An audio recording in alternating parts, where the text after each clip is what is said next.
Realising you're trapped in a small corridor and there's something with a lot of teeth in the walls waiting to jump out at you is Metro Awakening at its VR best. The panicked head spinning, the shaky gun whipping around in your watery torch beam. If the previous Metro games built an impressively dour take on an underground apocalypse, this makes you live it as you rummage through your pack for the tools you need to avoid ending up as giant mutant rat food.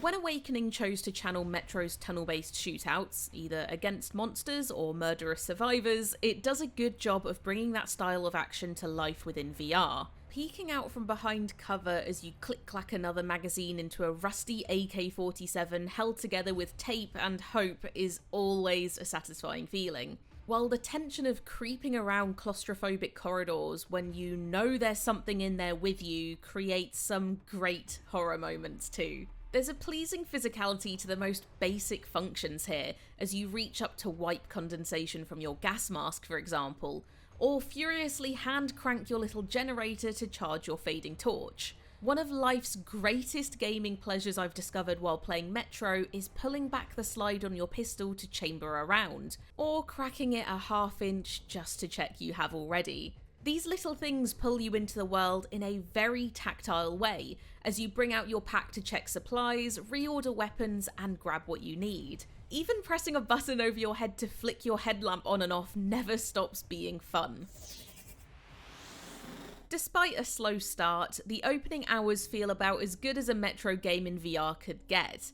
However, as things move on, the game veers away from the enjoyable gunplay and horror it seems to have cracked so well. Instead, lengthy expositional moments abound, where it feels like there's far too much walking and talking for a game famously about shooting people in the face with lethal air rifles, which, disappointingly, don't appear here at all. The developer, the excellent Arizona Sunshine's Vertigo Games, clearly knows how to make a good VR shooter, but here that seems to slowly take a backseat to the story. I get it to some degree. After all, when the actual author of the original books, Dmitry Glukovsky, gets involved with writing the story, you're going to want to use that. But it leaves this feeling like an action-focused game that doesn't really have the tools to articulate Glukovsky's ideas. So while the opening hours feel very Metro as you fight and explore through rail tunnels, you eventually spend more and more time walking and talking as the game tries to flesh out its narrative, largely through things like radio conversations, flashbacks, and visions. I won't spoil the story here, although the team have openly talked about it being the origin prequel for a specific Metro character, but it doesn't feel like this is the best way of telling it. There's a heavily introspective and spiritual journey here with some depth to it, and building out some chunky lore that doesn't feel best served by a man largely having conversations by himself in empty corridors. Everything you use in Metro Awakening exists physically on a pack you can pull out to check your supplies, select tools, and change weapons. It works well for the most part, but can fall apart under pressure, with a few select zones requiring a precision that's hard to muster when a mutant has your head in its mouth. The attempt to lever Glukovsky's tail into this VR shooter has a strange effect on the pacing and flow overall. For a series known for its stealth, in the non-VR games you're often destroying lights to create shadows or shooting ball bearings to quietly pop enemy heads, there's very little of that here. When stealth is initially introduced via the medium of punching people in the back of the head, it's unsatisfying and unwieldy. Something that never really feels good as you try to work out how hard to waft your hand around to register a hit. You don't even get a stealth weapon until surprisingly late on. A fun but sorely underutilised crossbow. There are a few oil lamps you can turn on and off, but aside from one level specific contrivance, they feel more like an Easter egg than anything else. When you're running around, ducking for cover, scrambling through the bodies or stripping enemy weapons for a handful of bullets, combat feels good. So it's a shame that stealth doesn't really utilise it well. The smaller space makes it hard to really do much in the way of stealth kills without being immediately seen. So you often feel more lucky than skillful if you do get away with it.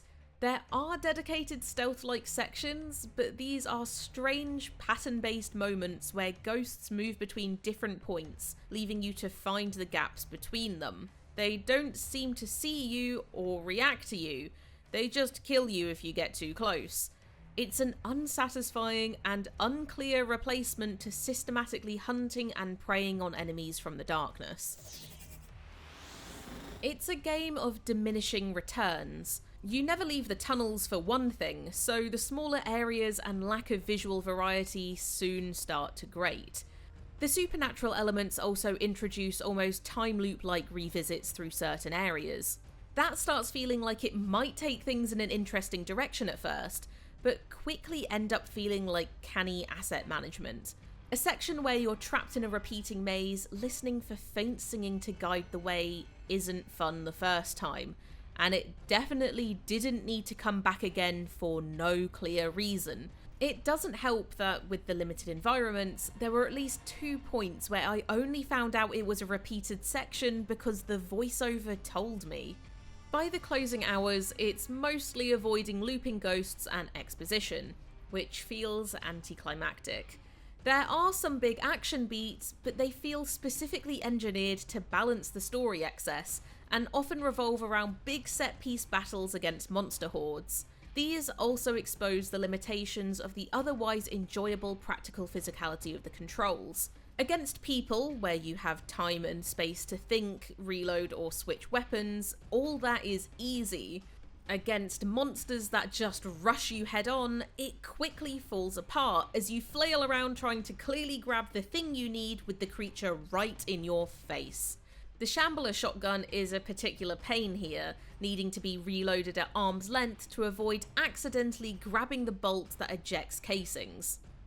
I really wanted to like Metro Awakening a lot more than I did, but it feels pulled between two pillars.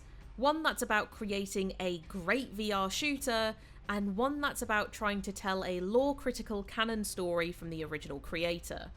Because it tries to do the latter using only the tools of the former, it fails to some degree on both fronts.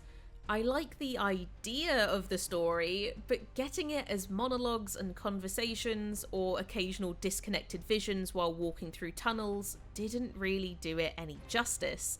And at the same time, this all gets in the way of the shooter side, creating an odd pacing and a strange distribution of both action and weapons.